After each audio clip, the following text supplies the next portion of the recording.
On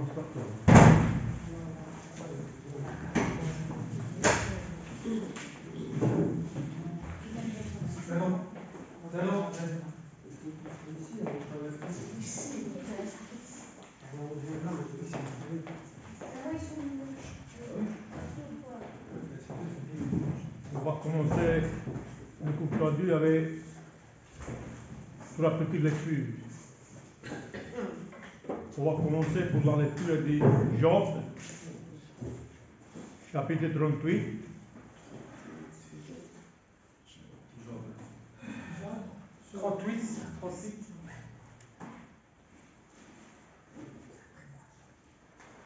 Ben, le premier 7 versets. Job 38, le premier 7 versets.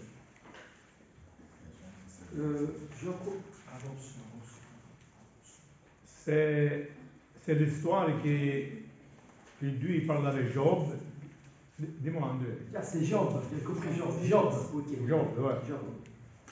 Que Dieu interroge à Job pour dire comment tu as été, toi, quand j'ai fait la terre, quand j'ai fait ça. C'est ça le contexte. L'Éternel répondit à Job du milieu de la tempête et dit: Qui est celui qui a obscurci mes desseins par des discours sains et intelligence? C'est des terrains comme un vaillant homme. Je t'interrogerai et tu m'instruiras. Où es-tu quand j'ai fondé la terre? Dis-le si tu as de l'intelligence. Qui a fixé les dimensions de ces tues? Ou qui a tendu sur les cordures? Sur quoi ces bases sont-elles appuyées? Ou qui a posé la pierre angulaire? Alors que l'étoile du matin éclaire et chante d'allégresse, et que tous les fils de Dieu poussent des cris de joie. Le contexte, c'est ça, c'est que Dieu interroge à Job et dit: ce qui fait toi, ce que j'ai fait toutes ces choses ici. Et alors, je voulais souligner seulement un verset où ce qu'il dit, c'est que tous les fils de Dieu, le verset 7, tous les fils de Dieu, ils poussent des cris de joie. Ça, quand il parle des fils de Dieu, ce contexte ici, c'est les anges. Les fils de Dieu, pourquoi nous n'étions pas là quand Dieu il a fait la terre, quand il a fait tout. Nous n'étions pas là. Alors, ce contexte, c'est les anges, ils appellent les fils de Dieu. Maintenant, on va retourner à la Genèse.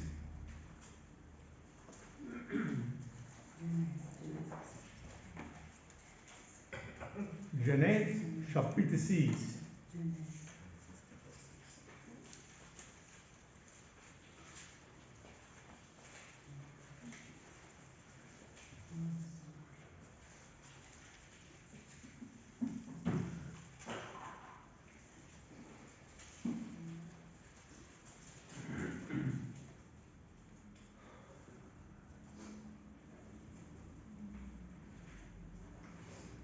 On va lire les premiers 5 et 6 versets.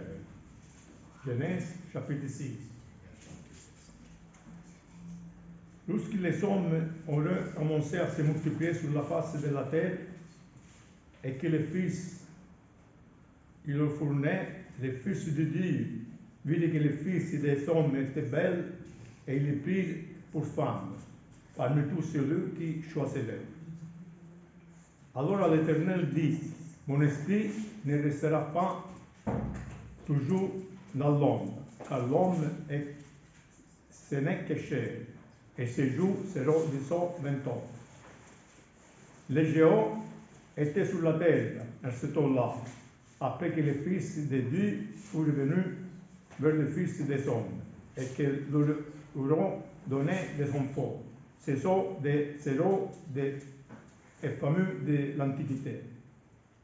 L'Éternel dit: vite que la méchanceté des hommes était grande sur la terre et que toutes les pensées de leur cœur se portent chaque jour uniquement vers le mal.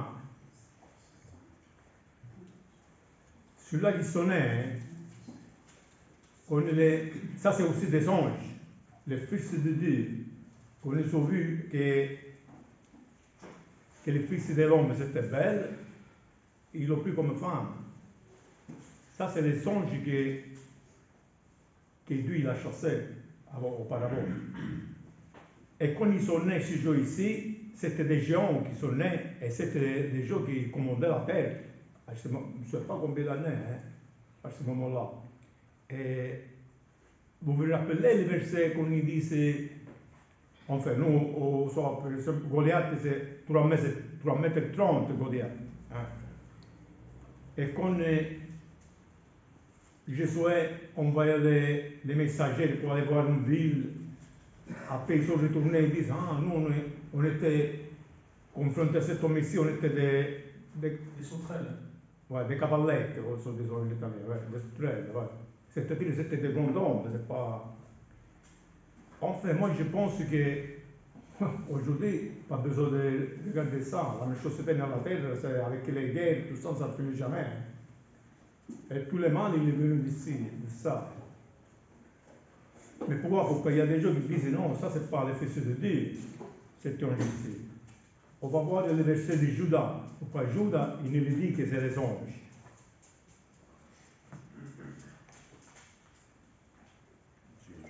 L'épître de Jude.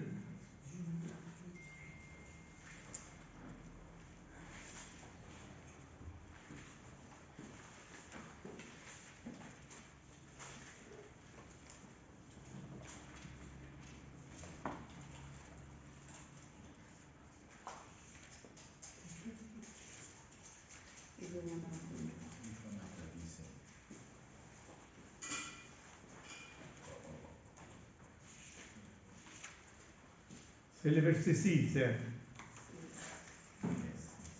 On nous dit qu'il a réservé pour le jugement du gros jour et chaîné éternellement par les ténèbres les anges qui n'ont pas gardé leur dignité, mais qui ont abandonné la propre demeure.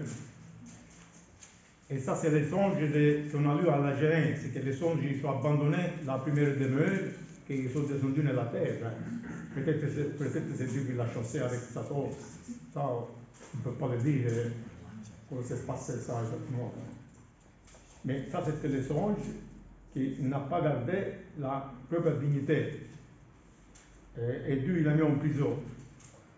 Il n'a rien à voir avec le verset quand Jésus il va prêcher autour de Noël. Ça n'a rien à voir. Donc là, c'est les gens qui ont été rebelles autour de Noël. Que Jésus, quand il a ressuscité, on va prêcher une bonne nouvelle à ces gens ici qui étaient morts autour de Noël. Pourquoi il dit que c'est autour de Noël et c'est les gens, ce n'est pas les anges celui-là. C'est ça que je voulais partager. Voilà. Si vous avez quelque chose à dire dans ce verset ici.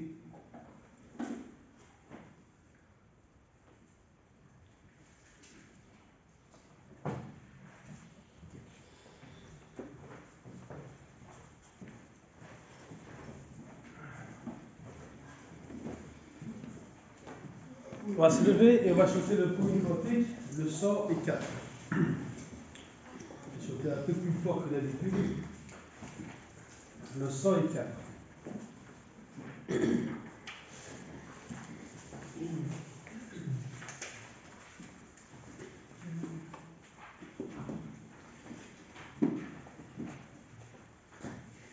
Le bon berger dispense ses biens en abondance à ses agneaux et ses brebis.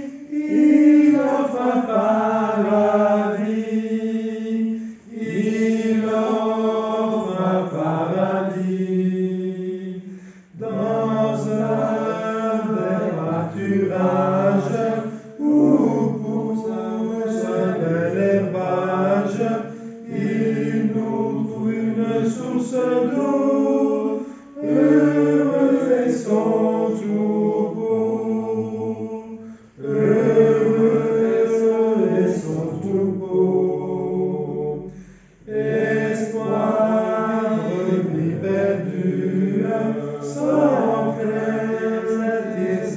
vertu à te délivrer du danger. Il est le bon berger. Il est le bon berger. Le bon berger restaure mon âme qu'il adore. Il aime à conduire mes pieds dans ses divers sentiers. Dans ses divers sentiers. Il permet que je reste dans sa maison céleste, revêtu d'immortalité pendant l'éternité. Pendant l'éternité. Et alors le repas du Seigneur, le 164.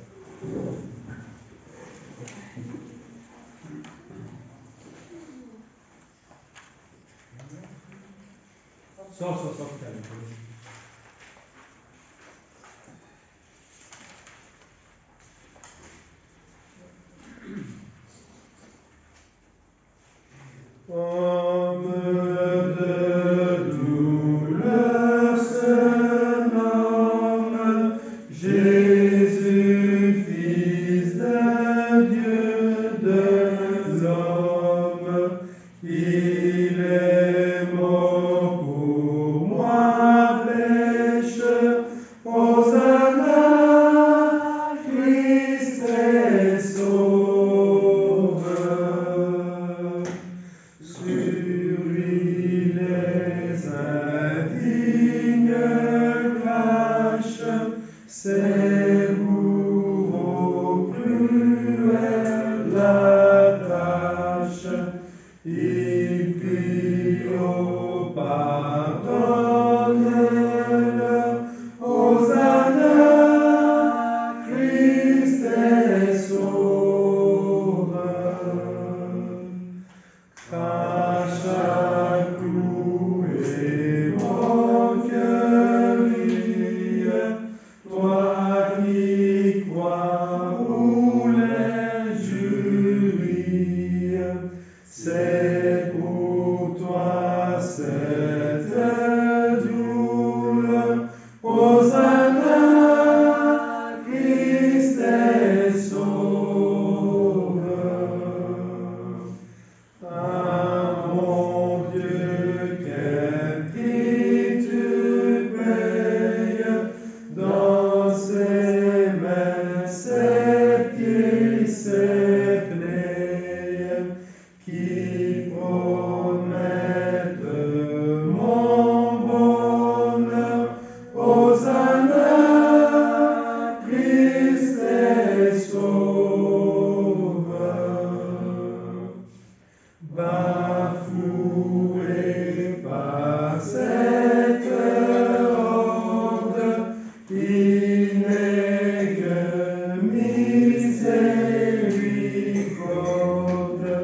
En lui tout n'est que douce. Hosanna, Christ est sauveur.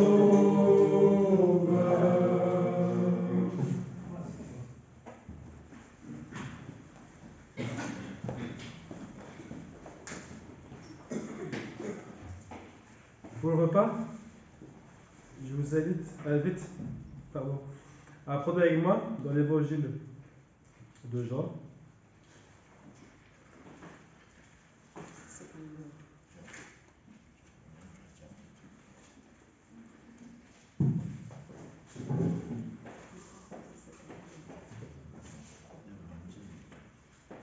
À partir du chapitre 18.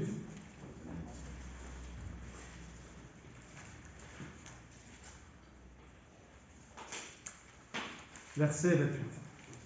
Jean chapitre 18, à partir du verset 28.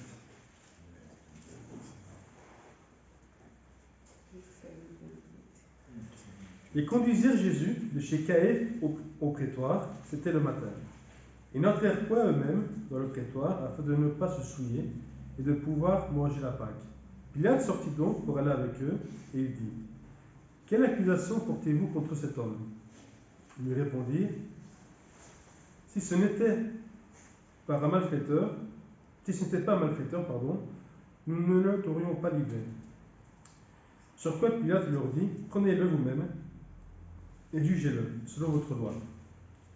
Les Juifs lui dirent: Il ne nous est pas permis de mettre personne à mort. C'est afin que s'accomplisse la parole que Jésus avait dite lorsqu'il indiqua de quelle mort il devait mourir. Pilate rentra dans le prétoire, appela Jésus et lui dit: Es-tu le roi des Juifs? Jésus répondit: Est-ce de toi-même que tu dis cela, ou d'autres te l'ont dit de moi? Pilate répondit: Moi suis-je juif. Ta nation et les principaux sacrificateurs t'ont livré à moi. Qu'as-tu fait? Mon royaume n'est pas de ce monde, répondit Jésus. Si mon royaume était de ce monde, mes serviteurs auraient combattu pour moi, afin que je ne fusse pas livré aux Juifs. Et maintenant, mon royaume n'est point d'ici-bas. Pilate lui dit: Tu es donc roi. Jésus répondit: Tu le dis, je suis roi. Je suis né et je suis venu dans le monde pour rendre témoignage à la vérité. Quiconque est de la vérité écoute ma voix. Pilate lui dit: Qu'est-ce que la vérité? Après avoir dit cela, il sortit de nouveau pour aller vers les Juifs, et il leur dit: Je ne trouve aucun crime en lui. Mais comme c'est parmi vous une coutume que je relâche quelqu'un à la fête de Pâques, voulez-vous que je vous relâche le roi des Juifs? Alors de nouveau, tous s'écrièrent, non pas lui, mais Barabbas. Or Barabbas était un brigand. Alors Pilate prit Jésus et le fit battre de verge. Les soldats tressèrent une couronne d'épines qu'ils posèrent sur la tête. Ils le revêtirent d'un manteau de pourpre, puis s'approchant de lui, il disait: Salut, roi des Juifs. Il lui donnait des soufflets. Pilate sortit de nouveau et dit aux Juifs: Voici, je vous l'amène dehors, afin que vous sachiez que je ne trouve en lui aucun crime. Jésus sortit donc, portant la couronne d'épines et le manteau de pourpre. Et Pilate leur dit: Voici l'homme. Lorsque les principaux sacrificateurs et les huissiers le virent, ils s'écrièrent: Crucifie, crucifie. Pilate leur dit: Prenez-le vous-même et crucifiez-le, car moi je ne trouve point de crime en lui. Les Juifs lui répondirent: Nous avons une loi, et selon notre loi, il doit mourir, parce qu'il s'est fait fils de Dieu. Quand Pilate entendit ces paroles, sa frayeur augmenta. Il entra dans le prétoire et il dit à Jésus: D'où es-tu? Mais Jésus ne lui donna point de réponse. Pilate lui dit: Est-ce à moi que tu ne parles pas? Ne sais-tu pas que j'ai le pouvoir de te crucifier et que j'ai le pouvoir de te relâcher? Jésus répondit: Tu n'aurais sur moi aucun pouvoir s'il ne t'avait été donné d'en haut. C'est pourquoi celui qui me livre à toi commet un plus grand péché. Dès ce moment, Pilate cherchait à le relâcher. Mais les Juifs s'écriaient: Si tu le relâches, tu n'es pas ami de César. Quiconque se fait roi se déclare contre César. Pilate ayant entendu ces paroles, amena Jésus dehors. Et il s'assit sur le tribunal, au lieu appelé le pavé, et en hébreu Gabata. C'était la préparation de la Pâque, et environ la 6e heure. Pilate dit aux Juifs: Voici votre roi. Mais ils s'écrièrent: Haute, haute, crucifie-le. Pilate leur dit: Crucifierai-je votre roi? Les principaux sacrificateurs répondirent: Nous n'avons de roi que César. Alors il leur livra pour être crucifié. Ils prirent donc Jésus et l'amenèrent. Prions.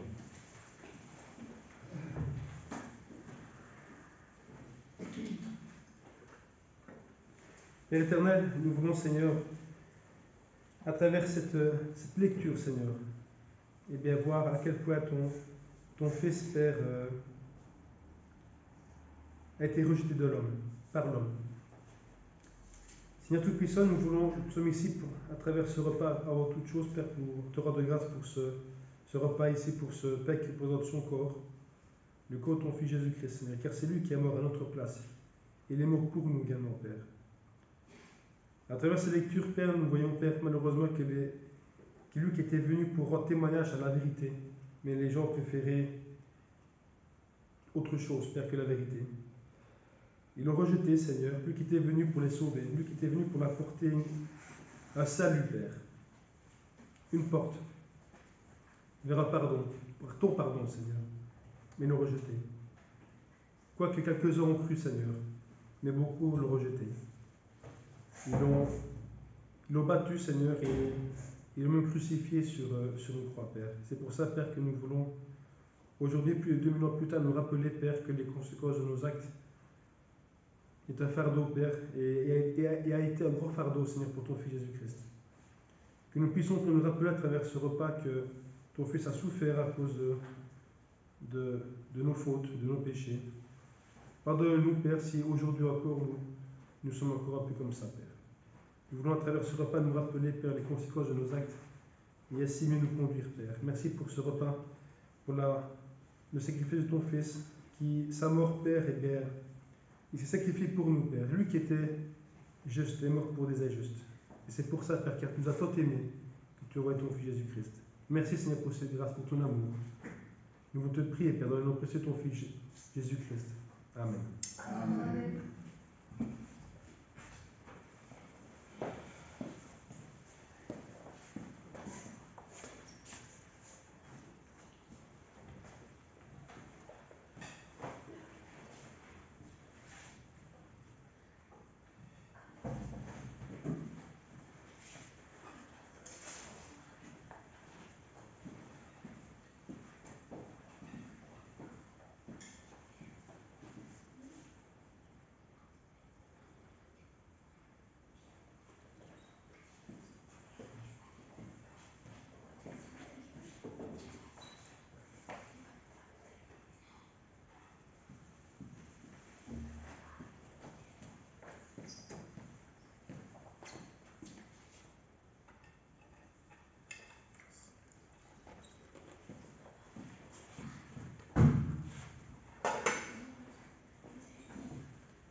Père éternel, nous voulons te prier et te remercier pour ce fruit de la vie qui représente le sort de ton Fils Jésus-Christ.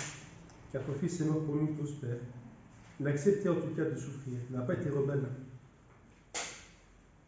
Il a prié, Père, pour que ces découpes s'éloignent de lui, Père. Ce sacrifice, toutes ces souffrances, toutes ces douleurs, Père.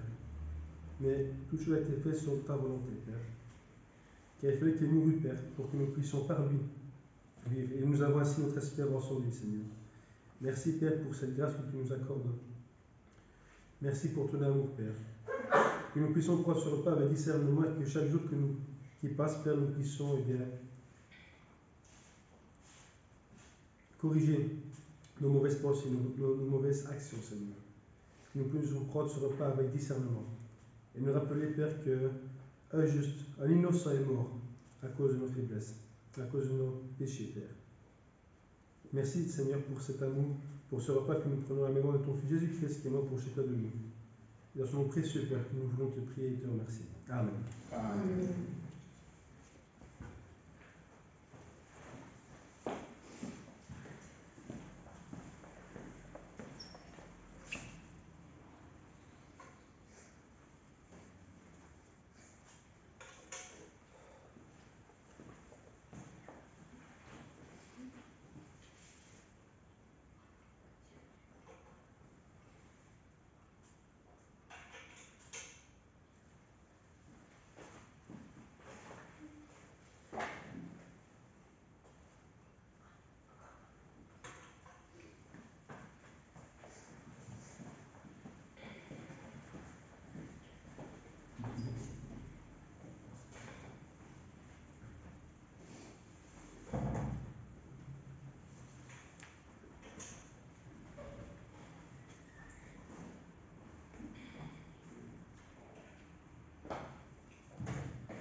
toi, sa gloire, le 87. On va chanter le 87.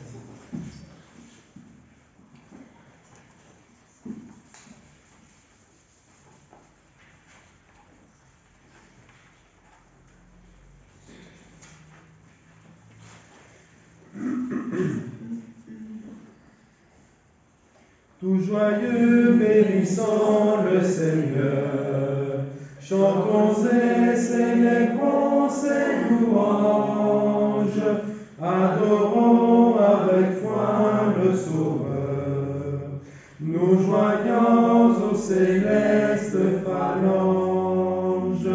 Gloire à Dieu, gloire à Dieu, gloire à Dieu, gloire à Dieu, que ce chant retentisse en tout lieu.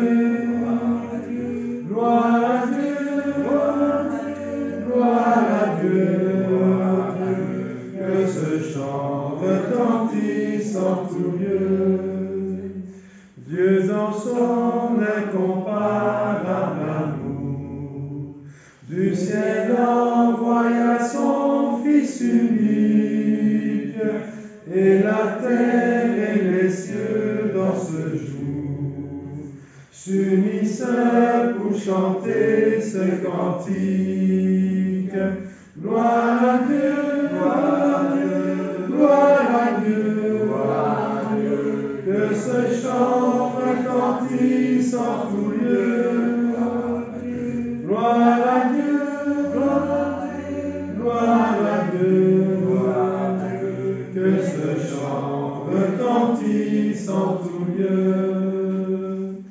Le châtiment qui produit la paix, Jésus-Christ l'a subi pour mon âme. Il voulut expier nos faux faits, en mourant lui sur le bois infâme. Gloire à Dieu, gloire à Dieu, gloire à Dieu, gloire à Dieu, que ce chant retentisse en tout lieu. Gloire à Dieu, gloire à Dieu, gloire à Dieu, que ce chant retentisse en tout lieu. Nous voulons en retour, bon Sauveur, t'aimer par-dessus toute autre chose. Forme ton amour dans notre cœur, et puis de chacun de nous dispose. Gloire à Dieu, gloire à Dieu, gloire à Dieu, gloire à Dieu, que ce chant retentisse en tout lieu. Gloire à Dieu, gloire à Dieu, gloire à Dieu, que ce chant retentisse en tout lieu. Et le 298, à mon invitation de ce matin.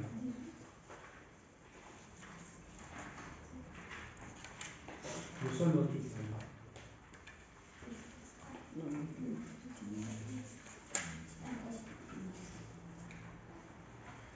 La foi résiste inébranlable quand elle est placée en Jésus. Elle donne un cœur charitable, jamais en lui l'on est confus. Si notre cœur croit en Jésus, nous ne serons jamais déçus. C'est cette foi calme et sereine qui les a si bien soutenus.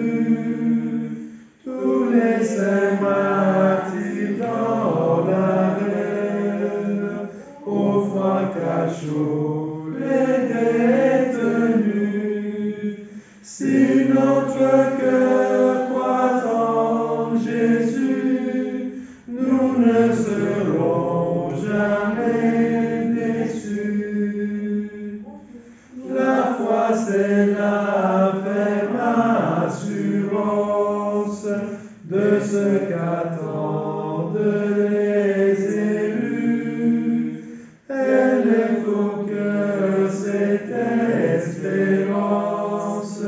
des bienfaits jamais encore vus. Si notre cœur croit en Jésus, nous ne serons jamais déçus.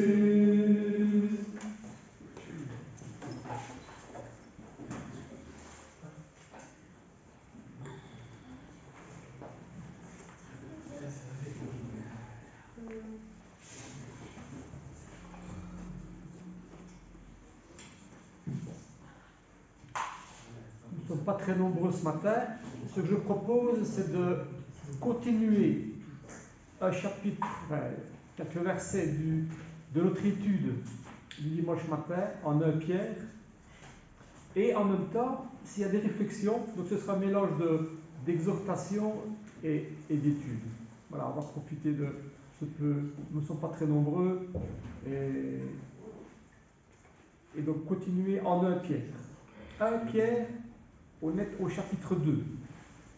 1 Pierre, chapitre 2. C'est un chapitre, tout est intéressant bien sûr dans la parole de Dieu.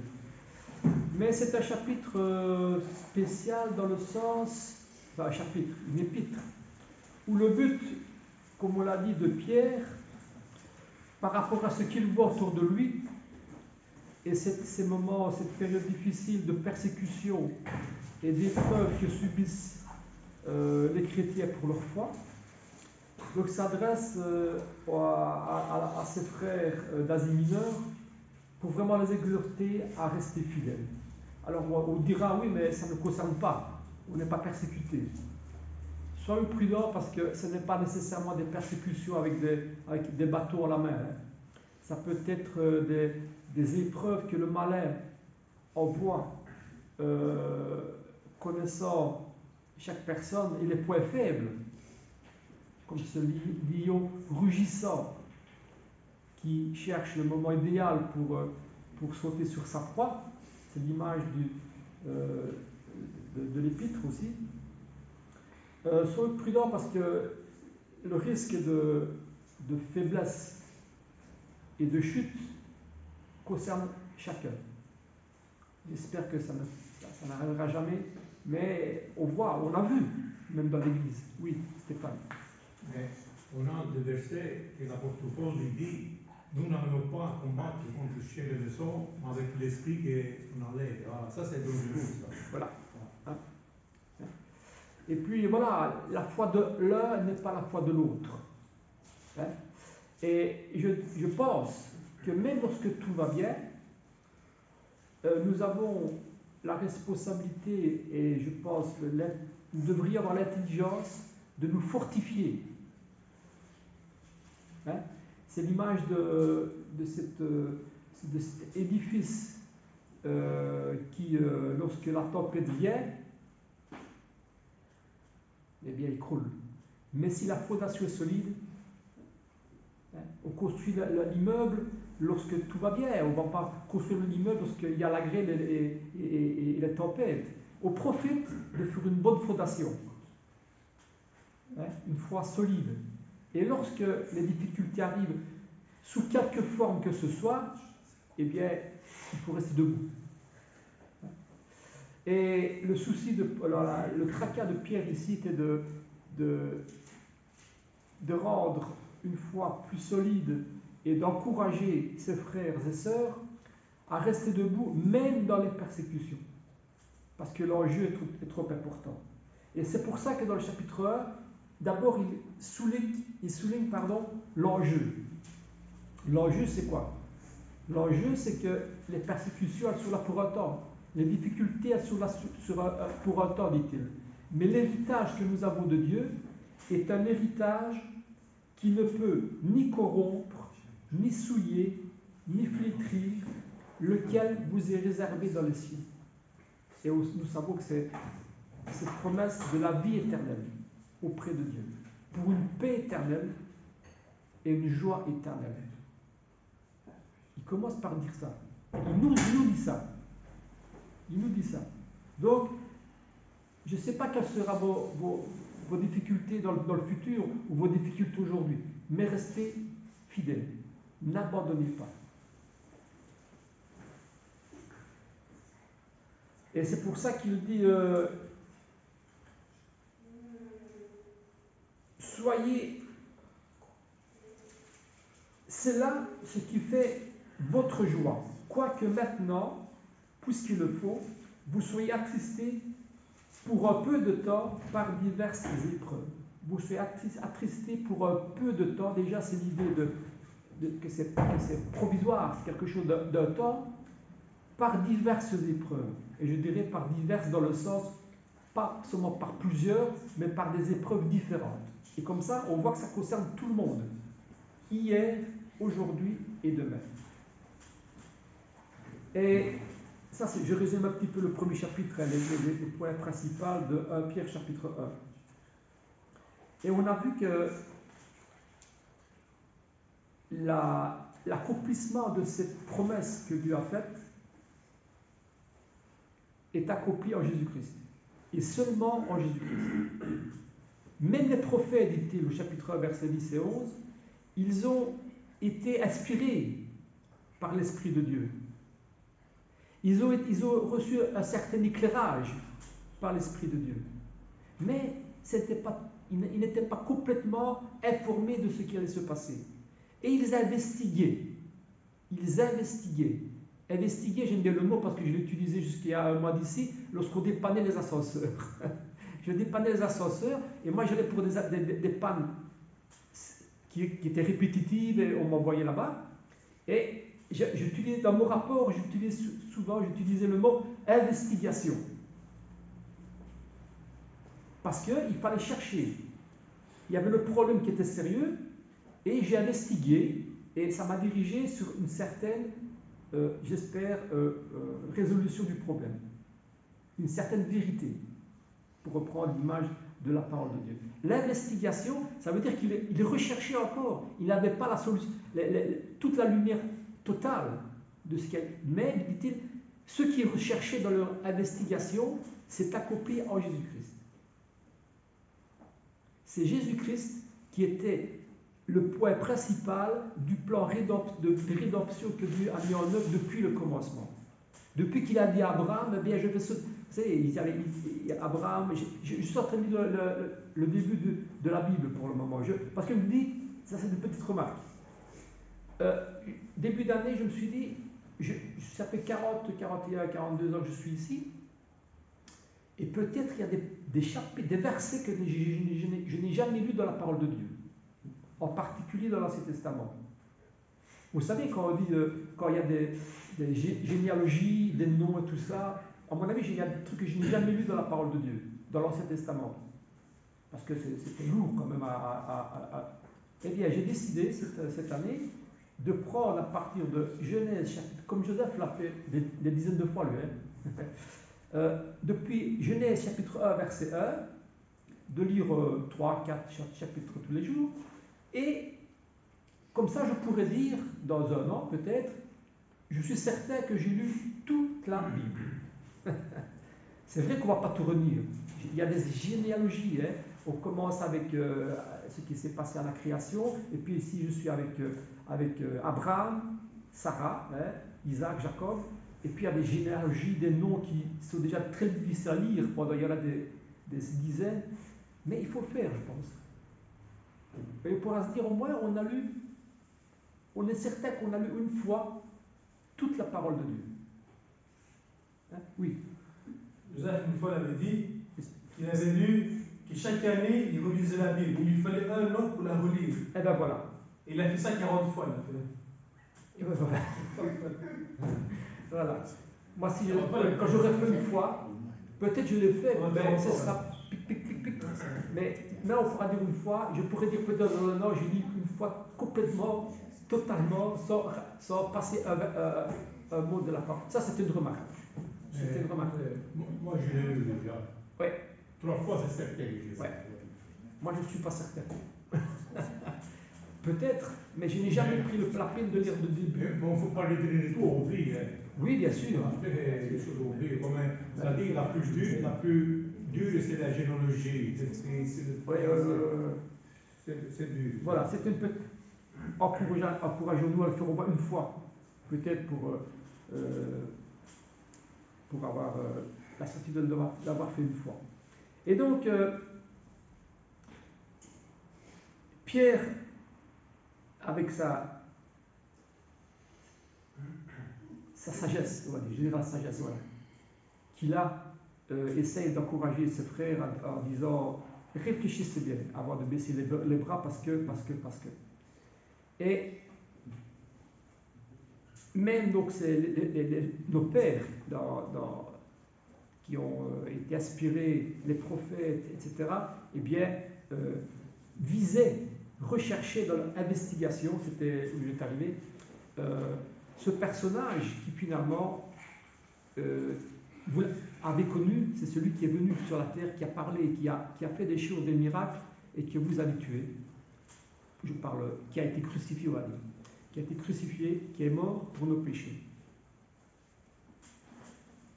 Et la grâce que Dieu nous fait, c'est par lui. Et seulement par lui. Cette vérité est là, aujourd'hui, et elle sera encore là demain. Parce que la vérité est éternelle, la parole est éternelle. Alors, la vérité. Eh bien, je fais souvent mon attention, j'essaye, parce que je suis indiscret souvent. Mais lorsqu'on a lu en Genèse 19, ce chapitre, et ce dialogue entre Jésus et Pilate, qui précède juste sa crucifixion, il dit es-tu le roi des Juifs? C'est vraiment la question principale de Pilate, plus soucieux de plaire bien sûr aux Juifs qui voulaient le faire mourir que ce que Jésus allait répondre. D'ailleurs, il y répond, il dit je suis, et puis il va garder le silence, parce que je pense que Jésus savait mieux que Pilate lui-même ce qui était dans le cœur de Pilate et des Juifs. Et à la question, suite à la question, Jésus dit je suis venu dans le monde pour un témoignage de la vérité. Je vais reprendre le verset exact. Jean chapitre 19, verset 37. 18, 37. Voilà. Jean chapitre 18, verset 37. Ah, c'est 18. Oui, pardon. Je vais commencer par 18. Ah, ouais, c'est ça. Et alors, on voit que Pilate lui dit tu es donc roi, verset 37. Et ce verset 37 dit Jésus répondit tu le dis. Je suis roi, je suis né et je suis venu dans le monde pour rendre témoignage à la vérité. Quiconque est de la vérité, écoute ma voix. Et Pilate il dit, mais qu'est-ce que la vérité? La vérité. Cette vérité, c'est quoi cette vérité? Comment est-ce que vous répondriez à cette question? Qu'est-ce que la vérité? Qu'est-ce que vous répondriez à Pilate si vous demandez maintenant qu'est-ce que la vérité? Qu'est-ce que vous diriez? On dirait que la vérité c'est la parole de Dieu. Quoique, est-ce qu'il accepterait quand même? Pourquoi peut-être qu'il rejetterait aussi cette parole de Dieu, mais la question, vérité c'est la parole de Dieu. Parce que la preuve que c'est la réponse, c'est que Jésus dit je suis venu dans le monde pour rendre témoignage de la vérité. Et le témoignage de la vérité, c'est le témoignage de ce que son Père, ce que Dieu a demandé d'annoncer au monde. C'est la parole. Voilà. Et je pense qu'il est inutile de répondre ça je pense, ne pas faire à la place du juge, mais le cœur n'y était pas pour recevoir cette vérité. Qu'est-ce que la vérité? Et le problème aujourd'hui, maintenant, parce qu'il faut chaque fois, l'enseignement qu'on reçoit de la parole, j'ai bien de dire, mais à quoi c'est, qu'est-ce que ça nous dit à nous?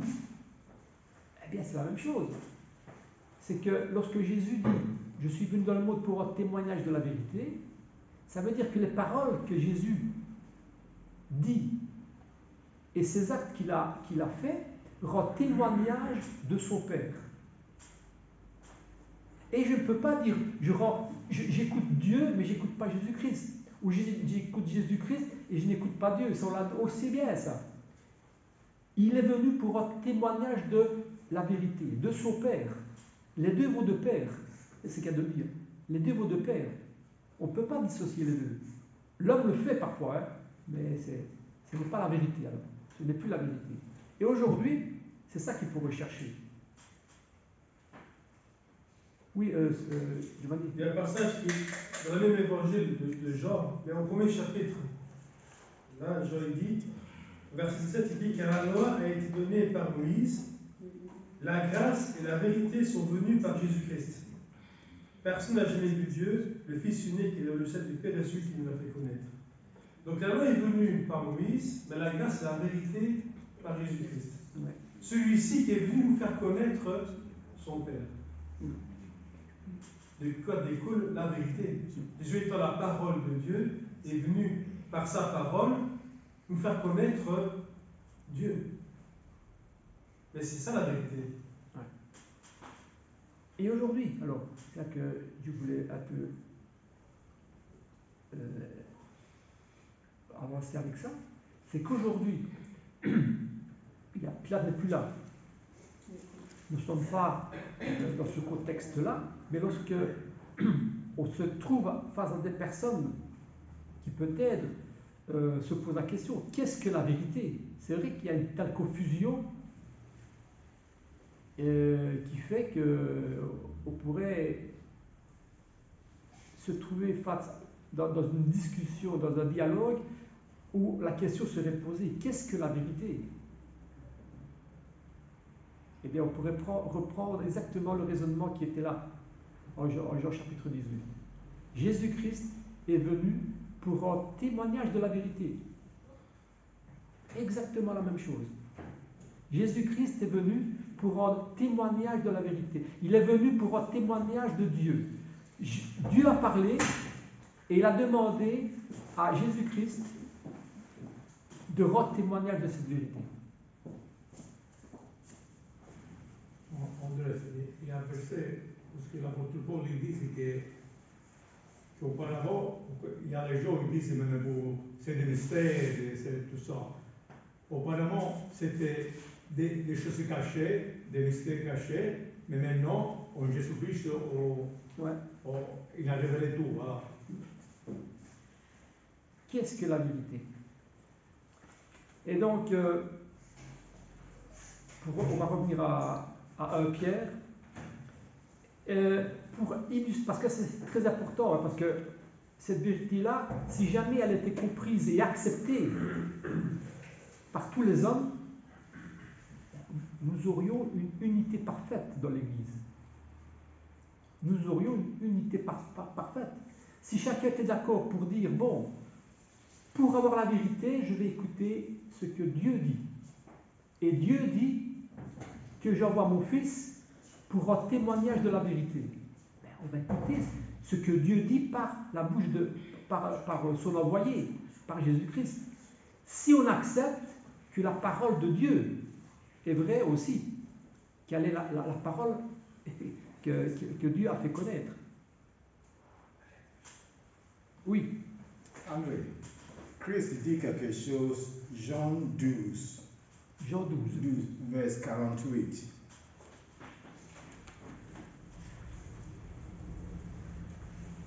Jean 12, verset 48.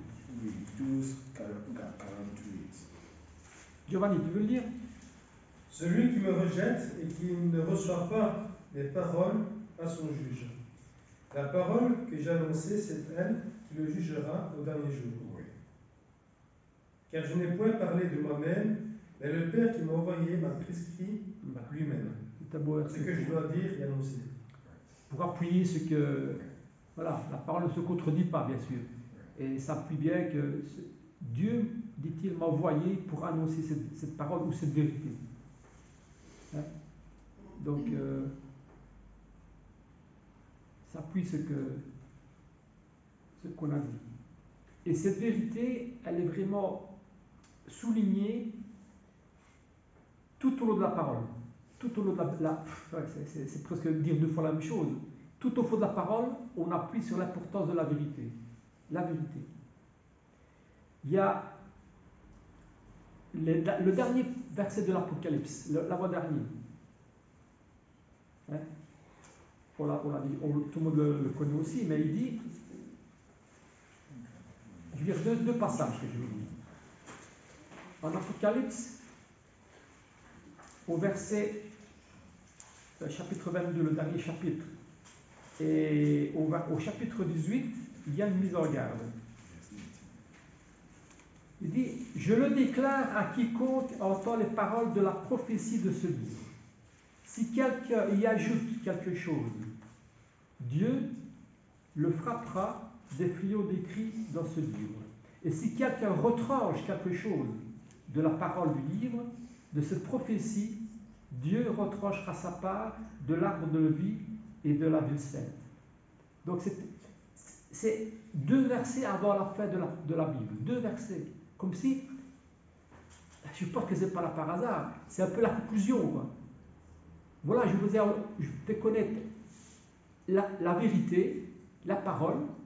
Attention maintenant, il faut la connaître, il faut la connaître, mais il faut en même temps pas prendre la liberté d'un petit peu la modifier. Il faut la prendre telle qu'elle est. Parce qu'on a le risque d'être retranché de l'arbre de la promesse de l'amour. Si on y ajoute quelque chose, ou si on retranche quelque chose. Donc ça, c'est un peu en parallèle avec ce qu'on a dit par rapport à la vérité.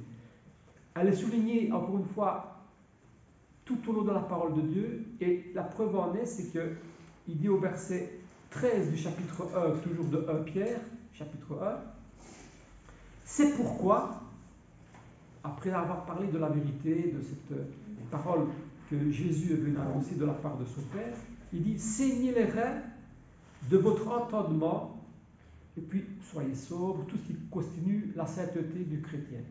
Mais on avait souligné également, saignez les reins de votre entendement. Et saigner les reins de votre entendement, ça veut dire l'entendement, c'est ça, c'est le raisonnement, c'est l'intelligence et la sagesse de comprendre la parole telle qu'elle est donnée dans la parole, dans la Bible. L'entendement, saignez vos reins. Et en Éphésiens 6, lorsqu'on parle de saigner aussi les reins, il dit saignez les reins de la vérité.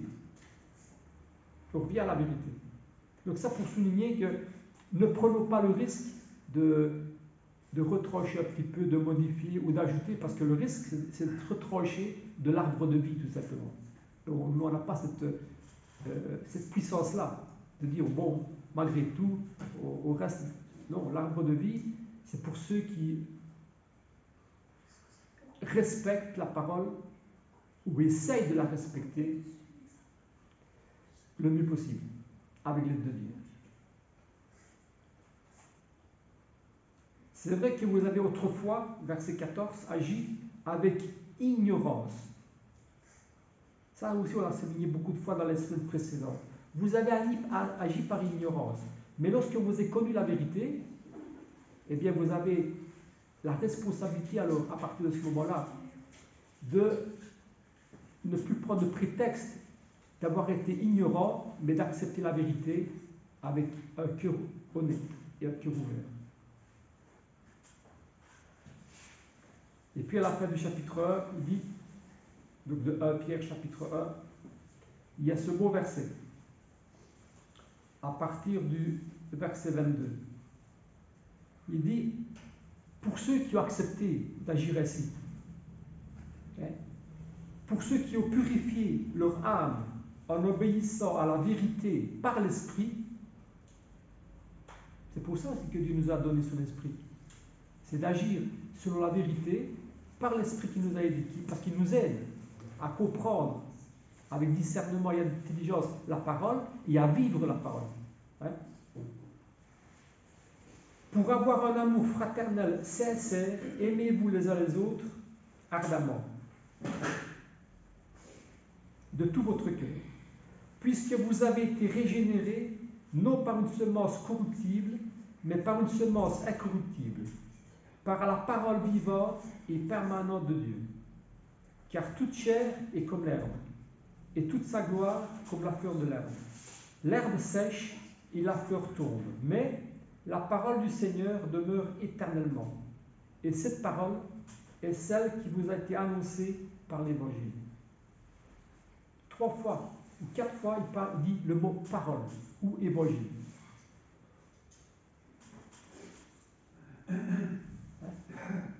Et ce qui peut nous aider à nous comporter et à faire le bon choix, c'est de réfléchir tout simplement, de se rappeler que, eh bien, notre vie, la chair est comme l'herbe. Il y a une gloire, c'est vrai, parfois il y a une gloire, hein, on peut devenir quelqu'un d'important dans la société, y avoir des belles choses, mais une gloire éphémère, comme l'herbe qui sèche et d'où la fleur tombe. Mais la parole de Dieu demeure éternellement.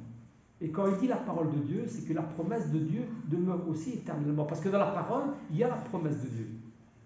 Donc ça va de pair. Et cette parole est celle qui vous a été annoncée. Et là, on comprend mieux pourquoi est-ce que des personnes comme Pierre, comme Paul, comme Jacques, on dit, il y a le Pierre d'abord, il y a Paul d'abord, il y a Paul d'après. Eh bien, vous savez la différence, c'est quoi? C'est parce qu'ils ont compris ces versets-là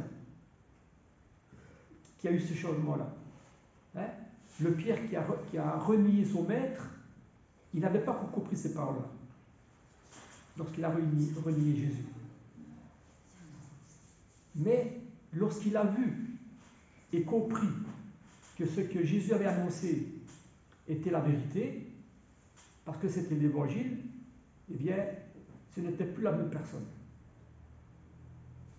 C'est ça la différence. Et pour nous aussi, tant qu'on n'a pas compris ces versets-là, c'est pas seulement les lire, hein, c'est vraiment les comprendre comme vérité, eh bien, on évolue dans notre foi et on peut vraiment changer, je pense. On doit être certain que c'est la vérité. C'est ça la foi. C'est la foi. C'est la foi. Et là, on commence alors le chapitre 2. J'ai fait un petit résumé du chapitre 1, où là il dit que dans la connaissance de cette vérité, eh bien, ce n'est pas la foi, c'est le comportement, c'est les œuvres aussi. Hein? Et je pense aussi on dit souvent, le chrétien qui se fait connaître en tant que chrétien, en tant que personne qui, soi-disant, a compris cette vérité-là, doit être aperçu et reconnu par son comportement. La sainteté, parce que ça c'est la sainteté, chapitre 2. La sainteté, c'est le comportement des personnes qui est différent du chrétien, qui est différent de l'homme du monde. Parce que, justement, il a compris cette vérité. Et il dit, rejetant donc toute malice, toute ruse, toute dissimulation, toute envie, médisance, désirez comme des enfants nouveau-nés le lait spirituel et pur de la parole de Dieu, afin que vous croissiez par lui, si vous avez goûté que le Seigneur est bon. Et ça, on a discuté alors la semaine dernière. Comme ça, les autres n'auraient rien perdu par rapport à la semaine prochaine. Désirez comme des enfants nouveau-nés ce lait spirituel et pur de la parole de Dieu. Et ça, on a bien compris que cet enseignement-là, c'est que justement la dissimulation qu'il condamne, la médisance, la ruse, ça n'existe pas chez les enfants. L'enfant ne sait pas jouer du cinéma. L'enfant, quand il pleure, c'est qu'il n'est pas content. Et quand il rit, c'est qu'il est content. Il n'y a pas de cinéma chez l'enfant. Eh bien, le chrétien, c'est un peu pareil. Il ne doit pas y avoir de cinéma. Il ne doit pas y avoir de cinéma. Et on doit désirer cette nourriture spirituelle qui est encore une fois la vérité, qui est la parole, comme ce lait spirituel et pur, ce lait que la maman donne à l'enfant, qui l'aide à grandir et à évoluer et à grandir dans la foi, justement. Voilà. Donc on est arrivé plus ou moins ce qu'on a vu la semaine passée. On n'a rien vu de plus. Mais s'il y a une dernière réflexion que vous voulez faire, ce sera la conclusion pour aujourd'hui. Il y a, je sais plus où il est écrit que vous connaîtrez la vérité et la vérité vous affranchira. Donc il n'y a qu'une seule vérité et c'est celle-là qui est salutaire pour chacun de nous. Maintenant, tout le monde prétend avoir une vérité Et une liberté. Mais qu'est-ce que c'est la liberté? Voilà. Oui. Sur quoi est basée sa vérité? Sur des ordres ou sa liberté? On en revient à la question de Pilate. Qu'est-ce que la vérité? Et il faut le dire, qu'est-ce que la liberté? Voilà. Et là, on en revient encore une fois. Tout est lié. Ça, c'est le verset que Joseph aimait plus, c'était celui-là. Mais, c'est-à-dire, si vous êtes vraiment médecin, Si vous êtes vraiment moi médecin. je veux connaître la vérité me fera dire.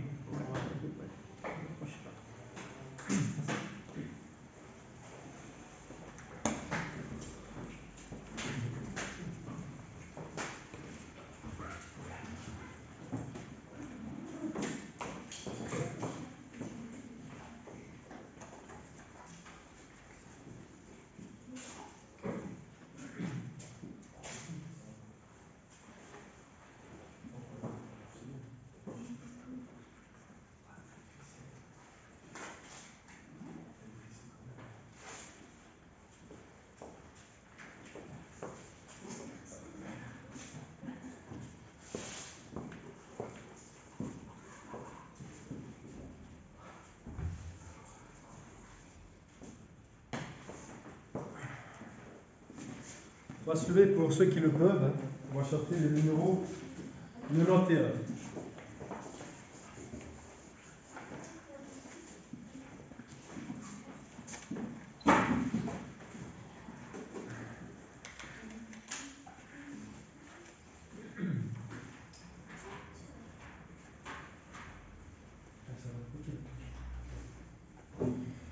Au séjour de la lumière, chantez anges radieux, les fils de Dieu sur la terre ressuscitent glorieux. Que vos hymnes de louange aux rachetés du Seigneur s'unissent aux voix des anges pour bénir le Dieu sauveur. Ô Jésus, à toi la gloire sur la terre et dans les cieux. C'est le jour de ta victoire, de ton règne glorieux. Ton char triomphal s'avance, l'ennemi fuit devant toi, et dans l'univers immense, tout se couvre sous ta loi. Plus de mort, plus de souffrance pour le peuple du Seigneur. Ô sublime délivrance, tout est paix, gloire et bonheur. Que nos âmes vigilantes en attendant ce grand jour soient fidèles et vaillantes et brûlent de saint amour.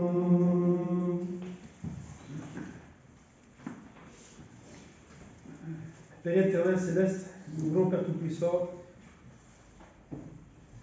te remercier, Père, et être fiers, Père, de ce que, Père, que nous t'avons rendu, Père, en tout cas avec notre cœur que nous espérons, Père, qu'il t'est agréable.